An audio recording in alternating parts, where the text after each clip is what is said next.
నేటి దినం కొరకై ఏర్పాటు చేయబడిన పాత నిబంధన వాక్య భాగంగా లేవియాకాండము 8వ అధ్యాయము 1వ వచనం నుండి 21వ వచనం వరకు చదువుకుందాము.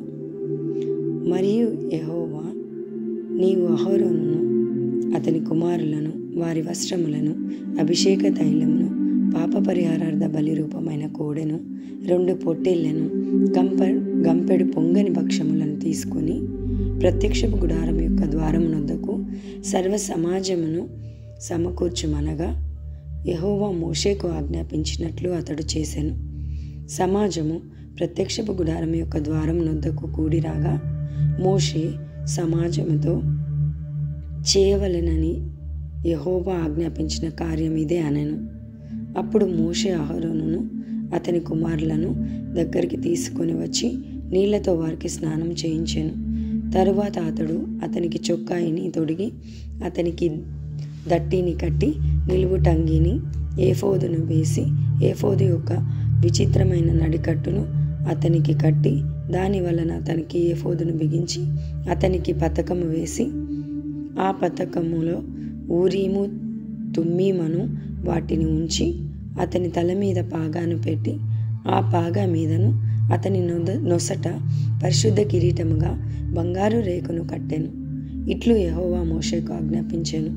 మరియు మోషే అభిషేక తైలమును తీసుకొని మందిరమును దానిలోనున్న సమస్తమును అభిషేకించి వాటిని ప్రతిష్ఠించెను.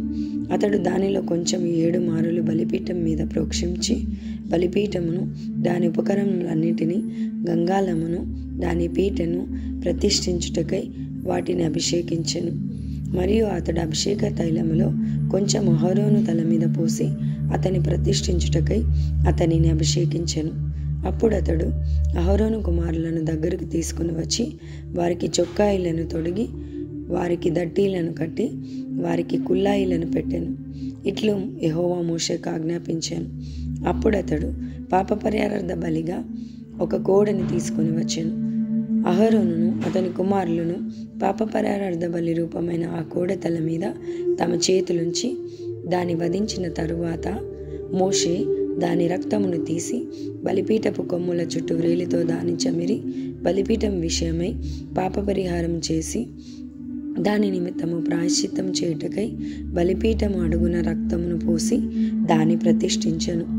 మోషే ఆంత్రముల మీది క్రొవ్వంతటిని కాలేజం మీది వపను 2 మూత్ర గ్రంథులను వాటి క్రొవ్వును తీసి బలిపీఠం మీద దహించెను.